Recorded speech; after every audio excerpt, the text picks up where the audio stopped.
और आज हम बात करने वाले हैं दिल्ली के हालात के बारे में, दिल्ली के पोल्यूशन के बारे में कि आखिर ये पोल्यूशन इतना बढ़ क्यों रहा है और क्या दिल्ली की सरकार या सेंट्रल की सरकार इस पे कुछ काम कर भी रही है या फिर सब कुछ भगवान भरोसे ही चल रहा है।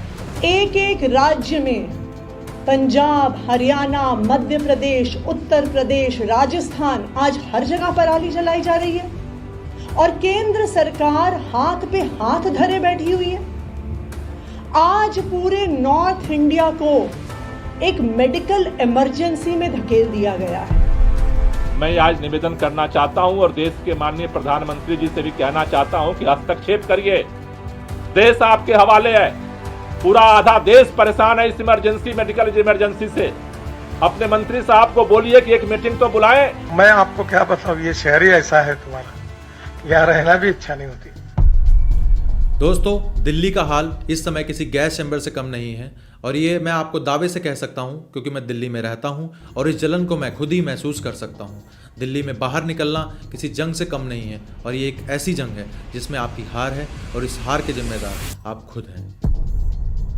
जी हाँ, मैं सच कह रहा हूँ, चाहे हम जितना भी ब्लेम गेम खेल लें पर सच्चाई तो यही है कि इसके जिम्मेदार कोई और नहीं, आप और हम ही हैं और सरकार की कुछ नीतियाँ जो उन्होंने बनाई हैं। कोई नहीं, हम इसके बारे में आगे वीडियो में बात करेंगे, पर लेकिन अभी जानते हैं कि दिल्ली का पोल्यूशन लेवल है कितना। In some parts of Delhi, the air quality readings have crossed 1700. 1700. AQI.in के हिसाब से 17 नवंबर 2024 को दिल्ली में सबसे खतरनाक पोल्यूशन था।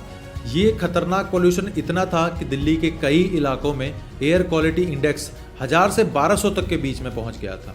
ये लेवल बहुत ज़्यादा था और ये नॉर्मल से बहुत ऊपर है। इस वजह से दिल्ली गवर्नमेंट को इमरजेंसी एक्शंस लेने पड़े ताकि लोगों को हेल्थ को बचाया जा सके और पोल्यूशन को कंट्रोल किया जा सके। वैसे ये AQI होता क्या है? एयर क्वालिटी इंडेक्स यानी AQI एक ऐसा स्केल है जो बताता है कि हमारे आसपास की हवा कितनी साफ और कितनी खतरनाक है। ये index central pollution control board के द्वारा बनाया गया है और ये 8 डिफरेंट पोल्यूटेंट्स की कॉन्सेंट्रेशन को मेजर करता है। ये 8 पोल्यूटेंट्स हैं: PM10 बड़ी डस्ट पार्टिकल्स, PM2.5 छोटी dust particles, nitrogen dioxide, sulphur dioxide, carbon monoxide, ozone, ammonia और लीड। अगर सिंपल भाषा में कहा जाए तो AQI complex air quality data को सिंपल नंबर के थ्रू समझाता है जिसे हम आसानी से समझ सकते हैं। अगर AQI बढ़ा हुआ है तो आसपास के इलाकों को पोल्यूशन नंबर थोड़ा बढ़ा हुआ है और अगर AQI का नंबर कम है तो मतलब आसपास के इलाके का पोल्यूशन लेवल थोड़ा कम है। मेरे को कठिनाइयाँ रोडों पे चलते हैं, दुनिया भर की नाकों में धूल जाती है, बहुत बड़ी दिक्कत आती है शरीर के लिए। आजकल दिल्ली में AQI को लोग बहुत ही हलवे की तरह ले रहे हैं। अरे आज कितना AQI है? 300, ठीक है। अरे आज कितना AQI है? 400, अरे इतना ज़्यादा नहीं है। We can't understand the seriousness of this issue. आजकल लोग इसको मीम और मजाक में उड़ा रहे हैं। दिल्ली में रहने को एक सिग्मा की तरह प्रेजेंट कर रहे हैं, जैसे कोई एक नॉर्मल सी बात हो। इसको बहुत ही हल्के में ले रहे हैं, जैसे एक कोई नज़ला बुखार हो। पर नज़ला बुखार भी अपने हायर फॉर्म में बहुत ही खतरनाक हो जाता है। होपफुली हम कोविड की सिचुएशन को अभी भूले ना हो। China has identified the cause of the mysterious new virus, coronavirus.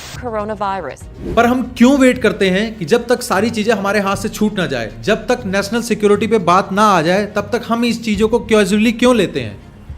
Whether it is government और वेदर इट इज पब्लिक, हम धुएं को लेकर सीरियस तभी होते हैं जब नवंबर और दिसंबर के महीनों में धुआं हमारी आंखों के सामने आ जाता है। पर हम पिछले 10 सालों से सेम प्रॉब्लम से जूझ रहे हैं, पर हमें क्या, हम तो सीरियस तभी होंगे जब हमारी सांसें रुक नहीं जाएंगी।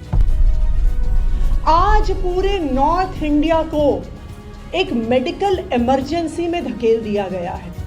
दिल्ली की हवा इस वक्त इतनी खतरनाक हो चुकी है कि यहाँ की CM आतिशी ने यहाँ पे मेडिकल इमरजेंसी डिक्लेयर कर दिया। अथॉरिटीज ने स्कूल बंद कर दिए और लोगों से कहा गया कि वो अपने घर में रहें। But do you really think कि जिस शहर यानी दिल्ली में जहाँ पे लोग मैक्सिमम मिडिल क्लास फैमिली से आते हैं वो घर में रहना अफोर्ड कर सकते हैं?